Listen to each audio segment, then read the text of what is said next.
प्रातः क्लास चल रहा था 19 जुलाई 1968 शुक्रवार को 5वें पेज के मध्य में बात चल रही थी ज्ञान मानसरोवर की। ये कहते हैं वहां स्नान करने से परिजात बन जाते हैं।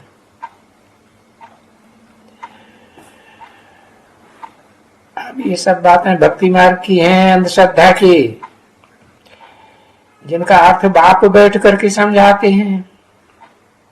ये तो हो ही नहीं सकता है कि पानी के तालाब में स्नान करने से कोई ज्ञान योग के पंखों से उड़ने वाली परी बन जाते हो।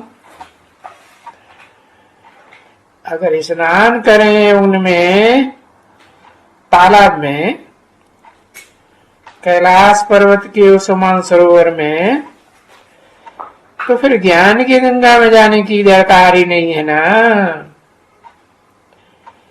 एक तरफ कहते हैं गंगा में स्नान करने से पाप मुक्त हो जाते हैं, दूसरी कहते हैं सारी उल्टी उल्टी बातें भक्ति मार्ग में। अब जब गंगा और ये मानसरोवर, पानी का तालाब, यही पतित पावन है, फिर तो शिव बाबा को आने की दरकार ही नहीं है।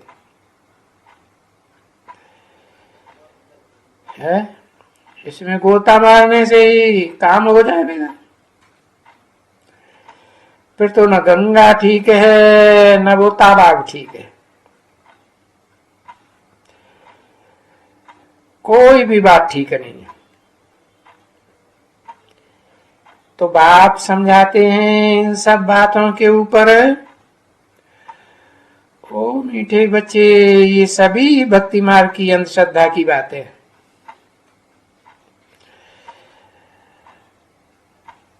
अभी क्या कथा सुनने जाते हैं अमरनाथ की, पहाड़ पर।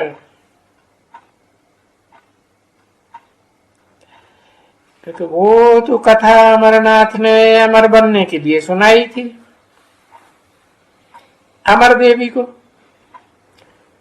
हाँ, पार्वती को सुनाई थी।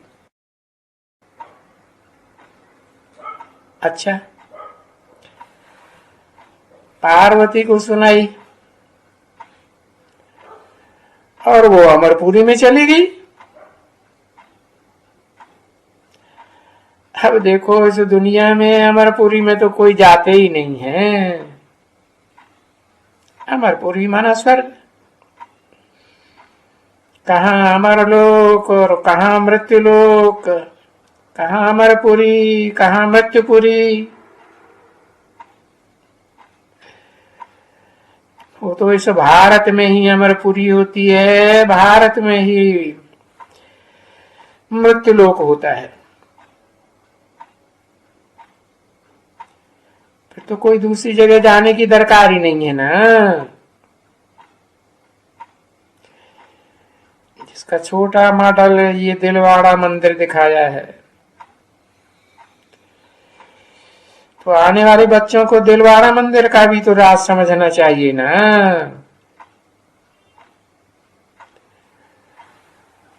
और फिर गुरु शिखर, तो वहां भी यही चित्र है, कोई दूसरा तो नहीं है। वहां भी शिव का ही चित्र है। और वो गुरु शिखर में ऊंचे से ऊंचा है, ऊंचे से ऊंची आत्मा शिखर अर्थात चोटी पर रहती है। चलो, ब्राह्मण की चोटी पर रहती हो। कहा जाता है ब्राह्मण चोटी, चोटी का ब्राह्मण। जिसकी यादगार में ब्राह्मणों को चोटी दिखाई जाती है।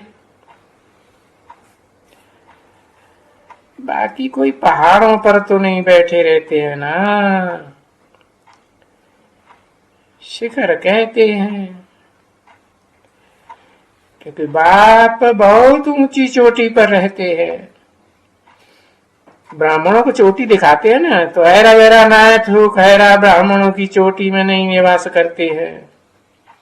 नहीं, तुम जानते हो, तो वो है चोटी का ब्राह्मण, ऊंचे ते ऊंचा ब्राह्मण। वहां बाप निवास करते,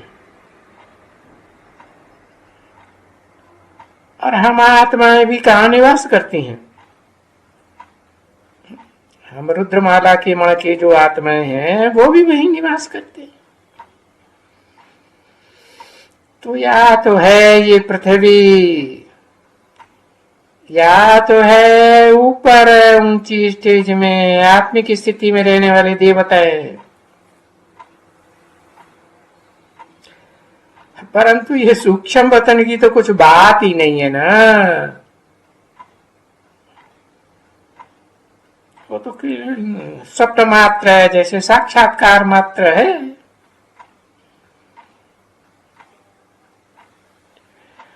उसके लिए तो कोई भी नहीं कहेंगे कि वर्ल्ड की हिस्ट्री रिपीट होती है। वहां कोई सूक्ष्म वतन तो होता ही नहीं जहां कोई हिस्ट्री रिपीट होती हो। नहीं, अरे वर्ल्ड जिसको कहा जाता है वहां की बात है, हिस्ट्री रिपीट्स इटसेल्फ। तो न सूक्ष्म वतन के लिए कहेंगे हिस्ट्री रिपीट, न मूल वतन के लिए कहेंगे हिस्ट्री रिपीट।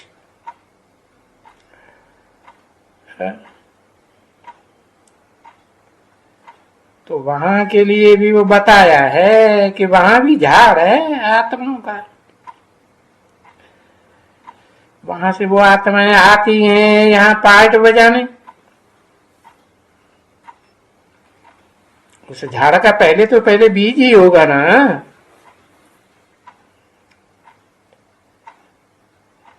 तो ये वर्ल्ड की हिस्ट्री में नंबरवार पार्ट बजाने के लिए आते हैं, पुनर्जन्म लेते जाते हैं, चक्कर खाते जाते हैं। तो इस वर्ल्ड के लिए ही कहा जाएगा ना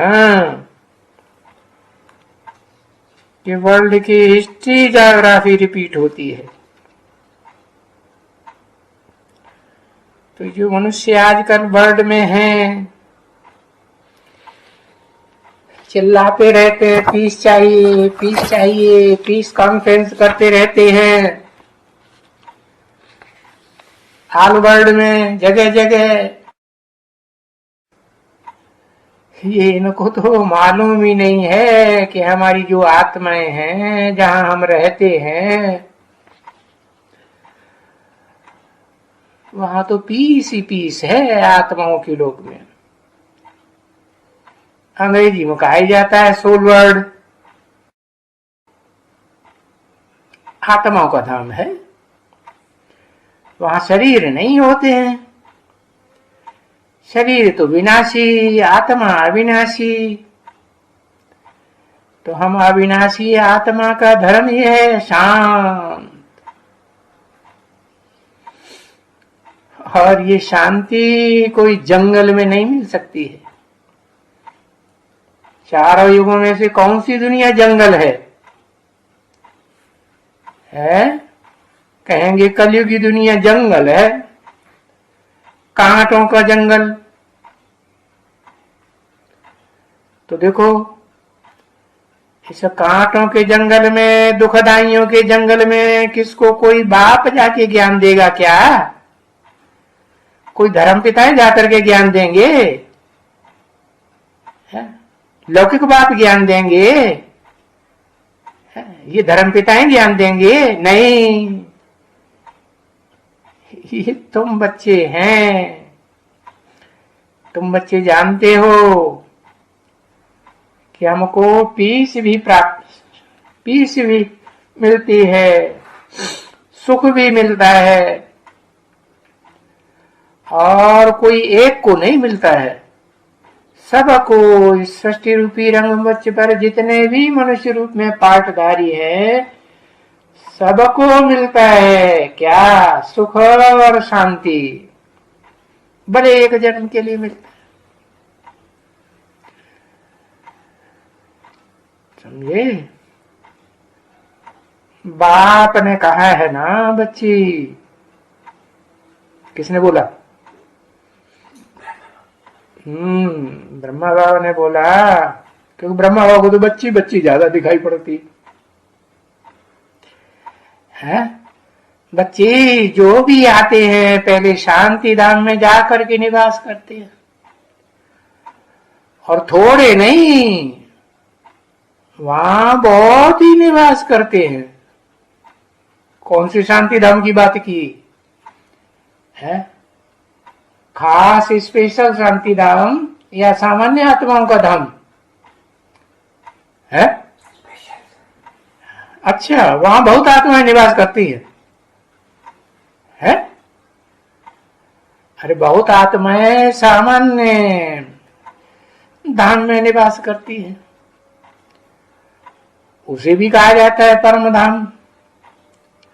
लेकिन उनकी जो बीज रूप आत्मा है, बाप के रूप में पार्ट बजाने वाली षष्ठी रूपी रंगमंच पर है, वो तो उनके भी बाप है। वो तो उनका जो घर है वो तो उनका भी बाप है। बाप बताते हैं ना, वो तुम्हारा बाप भी है, टीचर भी है, सदगुरु भी है। तो बहुत कहते हैं, कई तुमको ऐसे कहेंगे। इससे तो फिर हम ही ज्ञान तमाम थोड़ा ज्ञान ले रहे या नहीं ले रहे, जो पिछाड़ी में हम आवे। थोड़ा लेंगे तो पिछाड़ी में आवेंगे, पूरा ज्ञान लेंगे तो अगाड़ी में आवेंगे।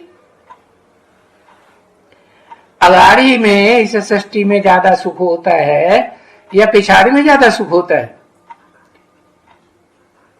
इस सृष्टि में पीछे आएंगे तो ज्यादा सुख होगा या आगे पहले आएंगे तो ज्यादा सुख होगा? पहले आएंगे। ऐसे नहीं कि सतयुग के आधे 16 कला संपूर्ण सतयुग में आ जाएंगे तो ज्यादा सुख होगा। नहीं, सतयुग से भी श्रेष्ठ युग है पुरुषोत्तम संगम युग। तो हम पिछाड़ी में क्यों आ गए? तो हम इतना दिन तो मुक्ति धाम में रहेंगे ना, है? पिछाड़ी में आ रहेंगे तो फिर लंबे समय तक मुक्ति धाम में रहना पड़े, तो फिर सुख कम भोगेंगे या ज्यादा भोगेंगे? कम भोगेंगे। और फिर ये तो नहीं कि परम धाम में रहेंगे नहीं, रहेंगे तो सही ना मुक्ति धाम में। पीछे आएंगे तो जरूर है ना, आना तो पड़ेगा। तो वो यहाँ आएंगे, बाबा ने समझाया हुआ है कि जो अंत में, एकदम अंत में आएंगे षष्ठी रूपी रंगमंच पर, वो एक जन्म लेंगे। अब एक जन्म में क्या सुख भोगेंगे? है? सुख शांति ज्यादा भोगेंगे कि वो अशांति की दुनिया होगी? है? लास्ट जन्म में अशांति की दुनिया होगी। तो वो यहाँ आएंगे, बाबा ने समझाया है, एक जन्म तो कोई चीज ही नहीं। जैसे एक जन्म वाले ये होते हैं ना बच्चे, है कौन? ये प्राणी, पशु पक्षी, मच्छर है, वो तो जैसे मच्छर हो गए है। जैसे रात में पतंगे दीपावली पर ढेर के ढेर आते हैं और सवेरे को मर जाते हैं। आया वो मच्छर देखते हो ना, वो सुख देखते हैं इस दुनिया में, लंबा सुख देखते हैं। बहुत बत्तियों को उड़ाए करके उड़ते हैं, बड़ी शोभा देते हैं। सुबह को उठो तो ढेर के ढेर मरे पड़े एकदम। तुमने कभी दीपमाला में देखा है? ये मच्छर जब ढेर के ढेर निकलते हैं हरे पिस्ते के मुआफिक, तो उनका क्या होता है? जन्म लेते हैं और इधर उधर फिरते हैं, खुश होते हैं, बहुत ही बत्ती के ऊपर खुश होते हैं। और सुबह को देखो है सुझप, सूजरा होते ही वो मरे पड़े। कौन सा सूजरा है? सतयुग रूपी सोजरा होते ही सब, सोजरा होने से पहले ही खलास है ना। अभी तो वो ऐसा जन्म तो होते हैं ना, यानी जड़ पक्षियों का, चींटियों का, चींटों का, जानवरों का, पोपटों का।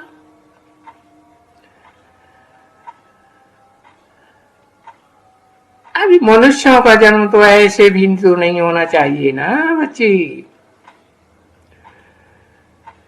तो वो तो जैसे फिर जानवर हो गए। कौन कौन जानवर हो गए? किसकी बात हो रही? अरे बताया ना, बाबा बोलते हैं षष्ठी रूपी रंगमंच पर पार्ट बजाने वाले मनुष्यों की संख्या कितनी है?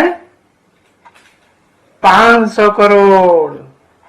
उनको कहेंगे मनन चिंतन मंथन करने वाले मनुष्य, मनु की औलाद।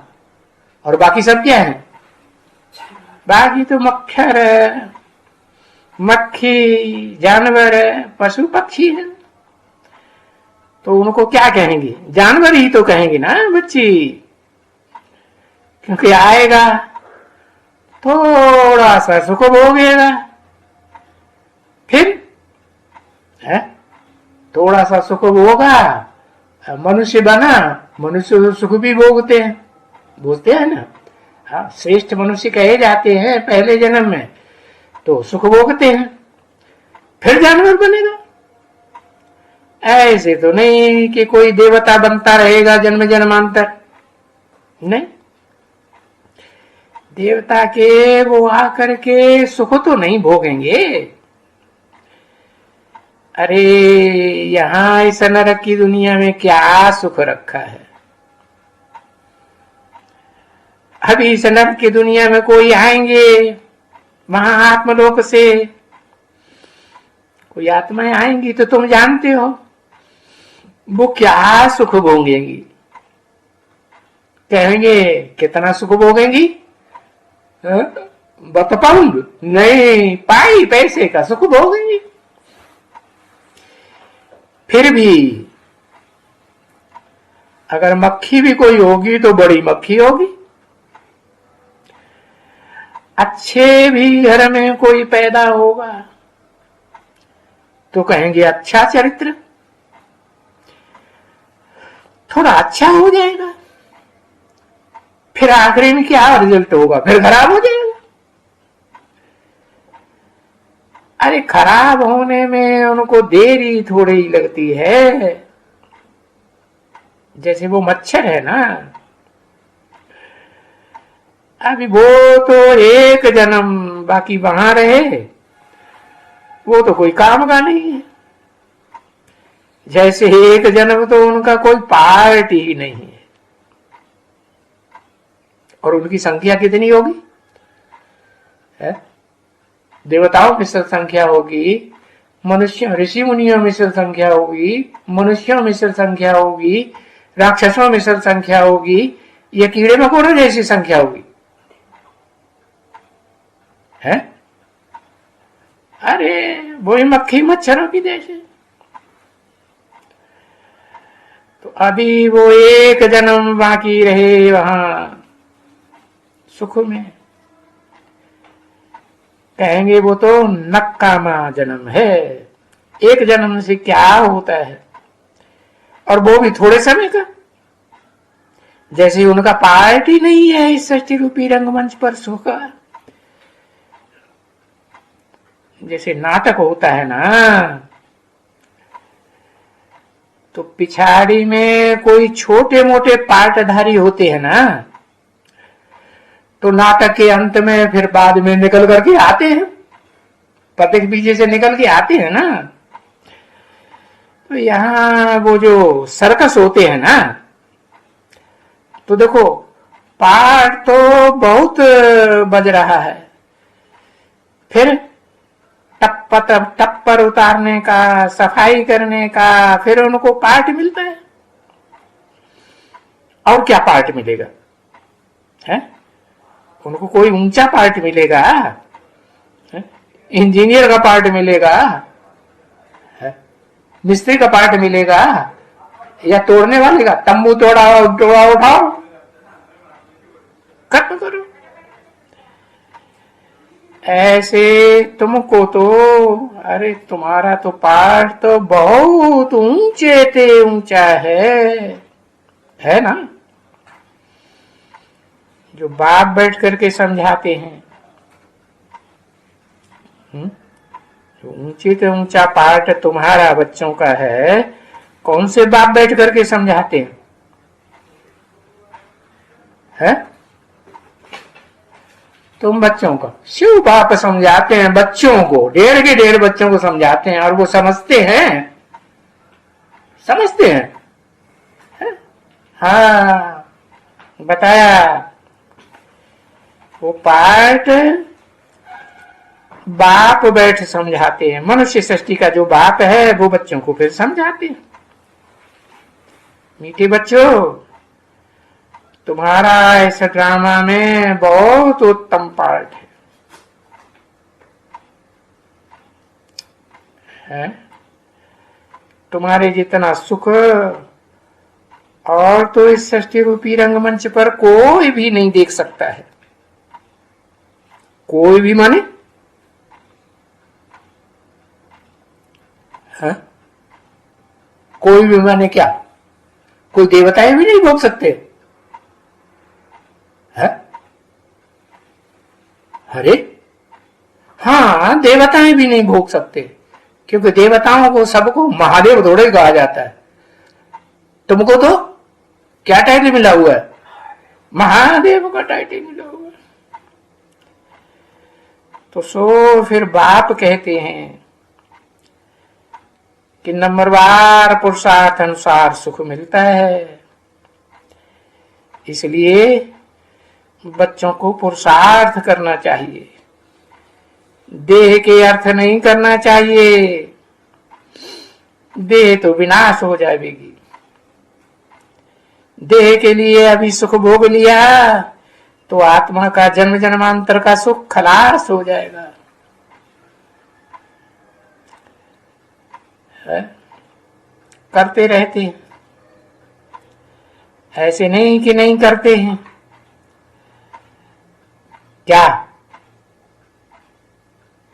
अरे पुरुषार्थ की बात हो रही है, करते रहते हो। कल पहले भी तुमने पुरुषार्थ किया था और अपनी प्रारब्ध, अपने पुरुषार्थ अनुसार प्रारब्ध बनाई थी।